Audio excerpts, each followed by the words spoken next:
Hello दोस्तों, एक बार फिर से स्वागत है आपका जोशी ऑनलाइन क्लासेस में। आज का जो हमारा टॉपिक है वो है संवैधानिक उपचारों का अधिकार।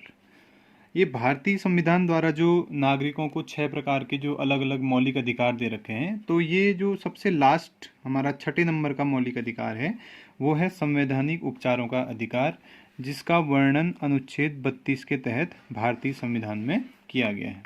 अब ये इतना महत्वपूर्ण अधिकार है कि इसे डॉक्टर भीमराव अंबेडकर के द्वारा भारतीय संविधान की आत्मा की संज्ञा दी गई है। तो कभी कभी तो प्रश्न ऐसे ही पूछ लेता है कि मौलिक अधिकारों में वह कौन सा अधिकार है जिसे डॉक्टर भीमराव अंबेडकर ने संविधान की आत्मा कहा है। तो वो जो अधिकार है हमारा वो है संवैधानिक उपचारों का अधिकार। तो इसको समझने से पहले सबसे पहले इसके बारे में थोड़ा सा जानते हैं कि ये क्या है। देखिए, संवैधानिक उपचारों का जो अधिकार है वह एक ऐसा साधन है कि जिसके द्वारा अगर नागरिकों के मौलिक अधिकारों का हनन हो रहा है तो इसके द्वारा इसकी जो रक्षा है, मौलिक अधिकारों की जो रक्षा है, वो उच्चतम न्यायालय और उच्च न्यायालय के द्वारा की जा सकती है। इस अधिकार में ये साफ साफ बताया गया है। और ऐसी कंडीशन में अगर माना नागरिकों के मौलिक अधिकारों का कहीं पर हनन हो रहा है तो जो सुप्रीम कोर्ट है हमारा, या उच्चतम जो न्यायालय है, और या हमारा जो हाई कोर्ट है, उच्च न्यायालय जो है, वो मौलिक अधिकारों को लागू करवाने हेतु क्या कर सकता है, राज्य सरकार या केंद्र सरकार को आदेशित कर सकता है या उनको निर्देश दे सकता है। तो अब होता क्या है कि अगर इस अधिकार की अवहेलना होती है, संवैधानिक उपचारों के अधिकार की या अन्य मौलिक अधिकारों की अवहेलना होती है, तो वहाँ पर जो हमारा सुप्रीम कोर्ट है, ठीक है, जो हमारा कौन है, सुप्रीम कोर्ट है, उसको ये अधिकार दे रखा है कि वो अनुच्छेद 32 के तहत, ठीक है, किसके तहत, अनुच्छेद 32 के तहत रिट जारी कर सकता है, मतलब आदेश जारी कर सकता है। और ऐसे ही जो हमारा हाई कोर्ट है, यानी कि जो हमारा उच्च न्यायालय है, वो क्या कर सकता है, अनुच्छेद 226 के तहत क्या कर सकता है, रिट जारी कर सकता है। और ये दोनों ही जो हमारे कोर्ट हैं, न्यायालय हैं, वो अलग अलग अनुच्छेद, यानी कि सुप्रीम कोर्ट 32 से और हाई कोर्ट 226 से 5 प्रकार की क्या कर सकता है, रिट को जारी कर सकता है। 5 अलग अलग प्रकार की रिट को जारी कर सकता है, आदेश जारी कर सकता है या परमादेश जारी कर सकता है। तो ये जो 5 हमारे रिट हैं, 5 प्रकार की जो अलग अलग हमारे रिट हैं, उन्हीं को हमने इसमें समझना है कि वो क्या है। जो 5 प्रकार की हमारी रिट हैं जो सुप्रीम कोर्ट और हाई कोर्ट जारी कर सकता है, तो उसके जो नाम हैं वो हैं आपका, सबसे पहला तो है आपका बंदी प्रत्यक्षीकरण। बंदी प्रत्यक्षीकरण पहला हो गया। ऐसे ही दूसरा आपका है परमादेश, प्रतिषेध, उत्प्रेषण और अधिकार प्रक्षालेख। ये जो 5 प्रकार की रिट हैं, ये सुप्रीम कोर्ट और हाई कोर्ट के द्वारा उस कंडीशन में जारी की जाती हैं जब न्यायालय ये महसूस करता है कि यहाँ पर क्या हो रखा है, मौलिक अधिकारों का हनन हुआ है या अनुच्छेद 32 का क्या हुआ है, हनन हुआ है। तो ऐसी स्थिति में सुप्रीम कोर्ट अनुच्छेद 32 के द्वारा और हाई कोर्ट 226 द्वारा राज्य सरकार और केंद्र सरकार को रिट जारी कर सकता है। और यहाँ पर सीधे सीधे कभी क्या होता है, ऐसे ही प्रश्न पूछ लेता है कि सुप्रीम कोर्ट किस अनुच्छेद के तहत रिट जारी करता है, तो अनुच्छेद 32 के तहत। और हाई कोर्ट के संबंध में पूछ सकता है कि हाई कोर्ट किस अनुच्छेद के तहत रिट जारी कर सकता है, तो अनुच्छेद 226 के तहत रिट जारी कर सकता है। कौन कौन सी रिट जारी कर सकता है, तो वो है आपका, एक है बंदी प्रत्यक्षीकरण, परमादेश, प्रतिषेध, उत्प्रेषण और अधिकार प्रक्षालेख। तो अब हम क्या करते हैं, इन्हीं को समझते हैं कि ये सारी रिट क्या है और इसमें क्या क्या बातें बताई गई हैं।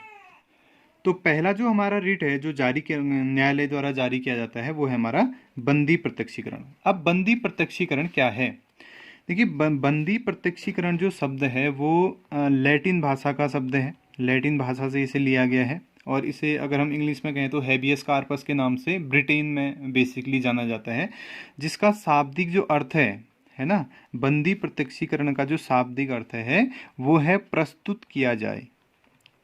क्या है, प्रस्तुत किया जाए, या दूसरे शब्द में इसको कह सकते हैं कि शरीर के साथ पेश किया जाए, ठीक है, या प्रस्तुत किया जाए या शरीर के साथ इसे पेश किया जाए। तो इसमें क्या होता है बंदी प्रत्यक्षीकरण रिट कब निकाली जाती है? जब न्यायालय ये महसूस करता है, ये मतलब न्यायालय उस व्यक्ति के संदर्भ में इस रिट को जारी कर सकता है जिसे किसी दूसरे व्यक्ति के द्वारा क्या किया गया है, हिरासत में लिया गया है। माना किसी एक व्यक्ति ने दूसरे व्यक्ति को गिरफ्तार किया है, तो उस कंडीशन में न्यायालय बंदी प्रत्यक्षीकरण वाली रिट को क्या कर सकता है, जारी कर सकता है, और ये जान सकता है कि जिस व्यक्ति को गिरफ्तार किया गया है उसकी गिरफ्तारी का कारण क्या है। अगर कारण सही है तब तो गिरफ्तार रहेगा, लेकिन अगर कारण गलत है, उचित नहीं है, उस कंडीशन में उस बंदी किए हुए व्यक्ति को रिहा करने का जो न्यायालय आदेश भी जारी कर सकता है। ठीक है, तो ये है बंदी प्रत्यक्षीकरण। सीधा सीधा शाब्दिक अर्थ है कि बंदी को, जिसको बंधक बनाया गया है, प्रत्यक्षीकरण मतलब न्यायालय के सामने उसको प्रस्तुत किया जाए। न्यायालय देखेगा कि बंदी बनाने का कारण क्या है। अगर कारण उचित है तो उसे बंदी बनाया जाएगा, अगर कारण उचित नहीं है तो उसे फिर क्या कर दिया जाएगा, स्वतंत्र कर दिया जाएगा। अब इसकी भी क्या है, एक दो कंडीशन है। ये बंदी प्रत्यक्षीकरण कब लागू नहीं हो सकता? अगर हम लागू नहीं होने की बात करें तो बंदी प्रत्यक्षीकरण तब लागू नहीं हो सकता जब न्यायालय द्वारा ही किसी व्यक्ति को हिरासत में भेजा गया हो, या हिरासत में लिए हुए व्यक्ति का जो कानून है, जिस कानून के तहत उसे हिरासत में ले रखा है, वो सही हो। तो उस कंडीशन में बंदी प्रत्यक्षीकरण को लागू नहीं किया जा सकता। लेकिन हाँ, अगर किसी ने दुश्मनी निकालने के लिए किसी व्यक्ति को बंधक बना रखा है तो उस कंडीशन में न्यायालय के द्वारा बंदी प्रत्यक्षीकरण नाम की रिट जारी की जा सकती है, जिसके तहत जिस व्यक्ति को बंदी बनाया गया है उसे न्यायालय के सामने पेश करना होगा। न्यायालय उसका कारण जानेगा। अगर कारण उचित होगा तो बंदी बनाया हुआ व्यक्ति तो गिरफ्तार रहेगा ही रहेगा, लेकिन अगर कारण अनुचित होगा, बिना किसी कारण के उसे बंधक बनाया होगा, तो उस कंडीशन में न्यायालय बंदी हुए व्यक्ति को स्वतंत्र करने का आदेश दे सकता है। तो ये है आपका पहला, जिसका नाम है बंदी प्रत्यक्षीकरण। इसी तरह से जो दूसरी रिट न्यायालय के द्वारा जारी की जाती है उसे कहा गया है परमादेश। अब परमादेश का अगर हम शाब्दिक अर्थ देखें तो यहाँ पर न्यायालय कहता है कि हम आदेश देते हैं। परमादेश का शाब्दिक अर्थ क्या है? हम आदेश देते हैं, हम आदेश देते हैं, ये इसका शाब्दिक अर्थ है। जो न्यायालय इस रिट को जब जारी कर रहा है तो इस रिट का सीधा सीधा अर्थ है आदेश देने से, कि न्यायालय के द्वारा कोई आदेश दिया जा रहा है। अब ये जो आदेश है, ठीक है, ये किस कंडीशन में जारी होगा? ये आदेश या ये रिट आपका तब जारी होगा जब न्यायालय ये महसूस करता है कि जो उसका अधीनस्थ न्यायालय है, या कोई जो सार्वजनिक अधिकारी है, या कोई निगम है, वो अपने कार्यों को या जो उसके संवैधानिक दायित्व हैं उनको करने में क्या है, असफल है। तो उस कंडीशन में न्यायालय के द्वारा ये आदेश जारी किया जा सकता है और उन्हें ये आदेश दिया जा सकता है कि आप संवैधानिक तरीके से अपने दायित्वों को, अपने कार्यों को पूरा करो। ठीक है, तो ये जो परमादेश वाली कंडीशन है या जो रिट है, ये केवल क्या होता है, ये सार्वजनिक संस्थाओं के साथ साथ जो अधीनस्थ न्यायालय होते हैं उनमें भी क्या होती है, जारी होती है। जैसे अधीनस्थ न्यायालय कहने का मतलब अगर सुप्रीम कोर्ट जारी कर रहा है तो हाई कोर्ट को आदेश कर सकता है, और हाई कोर्ट जारी कर रहा है तो अपने नीचे जो डिस्ट्रिक्ट कोर्ट होते हैं, जिला जो न्यायालय होते हैं, उनको भी ये आदेश जारी कर सकता है। ठीक है, तो परमादेश का सीधा सीधा मतलब किससे हो गया, आदेश देने से हो गया। किस कंडीशन में हो गया? जब कोई सार्वजनिक अधिकारी या न्यायालय या निगम अपने कार्यों को या अपने संवैधानिक दायित्वों को करने में क्या हो रहा है, असफल हो रहा है, तो वहां पर जो हमारा न्यायपालिका है वो उसको आदेशित कर सकती है और संवैधानिक तरीकों से कार्य करने के लिए उसे आदेशित कर सकती है। ठीक है, तो ये हमारी दूसरी टाइप की रिट है जिसको बोला गया है परमादेश। अब तीसरे नंबर का जो हमारा रिट है, जो आज्ञा पत्र जो जारी किया जाता है न्यायपालिका के द्वारा, वो है प्रतिषेध। प्रतिषेध जो हमारी रिट है, ये जो परमादेश है, वो न्यायपालिका के द्वारा अपने अधीनस्थ न्यायालयों को क्या होता है, जारी किया जाता है। ठीक है, अब यहाँ पर ये समझना कि जो प्रतिषेध है वो किसी सार्वजनिक निकाय के लिए या निजी व्यक्तियों के लिए उपलब्ध नहीं होता है। ये केवल क्या होता है, न्यायपालिका के लिए ही उपलब्ध होता है, जिसमें सुप्रीम कोर्ट है वो अपने जो अधीनस्थ जो न्यायालय होते हैं, ठीक है, या जो हाई कोर्ट है जो उसके अधीन जो न्यायालय आते हैं उनको ही क्या करेगा, जारी करेगा।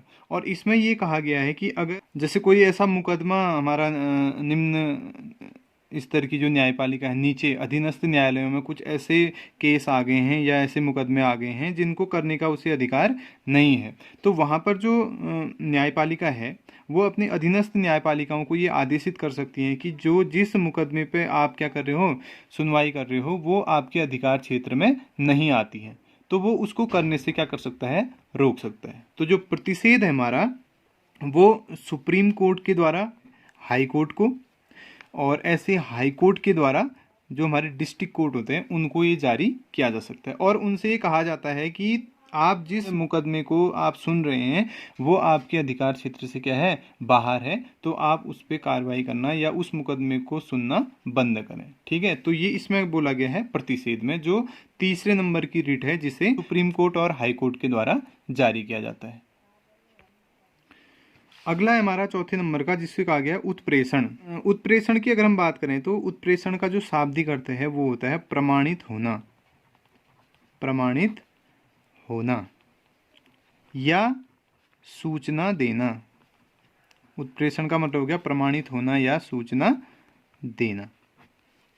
अब इसके द्वारा होता क्या है कि जो हमारी ऊपरी अदालत है वो अपने से अधीनस्थ यानी कि निचली अदालत को ये आदेश दे सकती, किसी मतलब विषय पर, किसी मुकदमे पे क्या कर सकती है, सूचना मांग सकती है। या माना कोई ऐसा केस है, ऐसा मुकदमा है जो बहुत लंबे समय से निचली अदालतों में लंबित है, तो उस मुकदमे को वो कह सकती है कि आप उस पर सुनवाई ना करें, बल्कि उसे सुनवाई करने के लिए ऊपरी अदालत को भेज दें। ठीक है, तो इसे कहा गया उत्प्रेषण। उत्प्रेषण में सिंपल सा ये है, जो ऊपरी अदालत होती है वो अपनी निचली अदालतों से क्या करती है, सूचना मांगती है।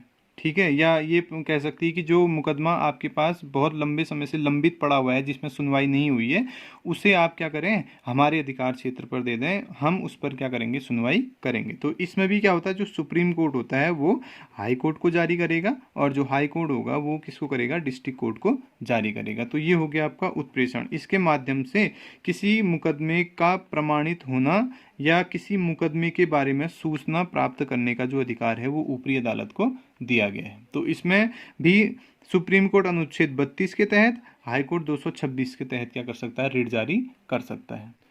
और लास्ट जो हमारी रिट है, जो परमादेश या आदेश, ठीक है, या जो अधिकार पत्र सुप्रीम कोर्ट और हाई कोर्ट द्वारा जारी किया जाता है, वो है हमारा अधिकार प्रस्तालेख। अब इसमें क्या बताया गया, अधिकार प्रस्तालेख में क्या बताया गया है कि यह जो रिट है या ये जो याचिका है या आदेश है, ये सुप्रीम कोर्ट के द्वारा या एचसी के द्वारा, ठीक है, सुप्रीम कोर्ट भी लागू करेगा इसे, एचसी हाई कोर्ट भी इसे लागू करेगा। ठीक है, कब, तब जारी किया जाएगा, सुप्रीम कोर्ट और हाई कोर्ट के द्वारा इसे तब जारी किया जा सकता है जब किसी व्यक्ति के द्वारा, ठीक है, कोई व्यक्ति है जो असंवैधानिक रूप से किसी सार्वजनिक पद पर बैठा है या नियुक्त हुआ है। समझ गए ना।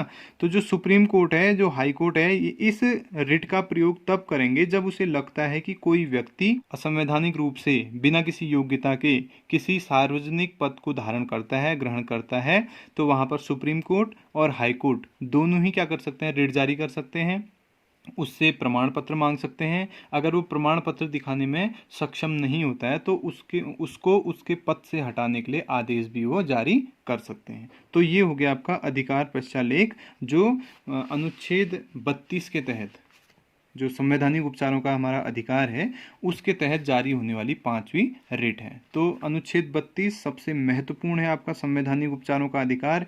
इसे डॉक्टर भीमराव अंबेडकर ने संविधान की आत्मा के नाम से संबोधित किया है। इसके अंतर्गत जब मौलिक अधिकारों का हनन होता है तब न्यायालय के द्वारा, यानी कि सुप्रीम कोर्ट के द्वारा अनुच्छेद 32 के तहत, हाई कोर्ट के द्वारा अनुच्छेद 226 के तहत 5 प्रकार की रिट जारी की जाती हैं: बंदी प्रत्यक्षीकरण, परमादेश, प्रतिषेध, उत्प्रेषण और अधिकार प्रस्तालेख। और ये क्या है, इसके बारे में हम आपको यहाँ पर शॉर्ट में बता चुके हैं। ठीक है, तो इससे संबंधित कोई भी प्रश्न अगर आपकी प्रतियोगी परीक्षा में आता है तो उसे आप आसानी से सॉल्व कर सकते हैं। ठीक है, आसानी से उसका जवाब दे सकते हैं। शुरुआत में ही देख लीजिए, यहाँ पर बहुत महत्वपूर्ण प्रश्न बनते हैं इससे कि संवैधानिक उपचारों का अधिकार कौन से अनुच्छेद में है, 32 में है। ठीक है, संविधान की आत्मा किसने कहा, इसे भीमराव अंबेडकर ने कहा। सुप्रीम कोर्ट किस अनुच्छेद से रिट जारी करेगा, 32 से करेगा। हाई कोर्ट किससे करेगा, 226 से करेगा। ठीक है, अब यहाँ पर मतलब पूछ सकता है बंदी प्रत्यक्षीकरण का क्या अर्थ होता है, या परमादेश से क्या मतलब है, या उत्प्रेषण से क्या मतलब है, या अधिकार प्रस्तालेख क्या होता है, या किसके द्वारा जारी किया जाता है। तो ये पांचों जो चीज़ें हैं, बंदी प्रत्यक्षीकरण, परमादेश, प्रतिषेध, उत्प्रेषण और अधिकार प्रचालेख, ये भारत की जो न्यायपालिका है, सर्वोच्च न्यायालय सुप्रीम कोर्ट और उच्च न्यायालय हाई कोर्ट, उनके द्वारा जारी किया जाते हैं। तो ये हो गए हमारे मौलिक अधिकार।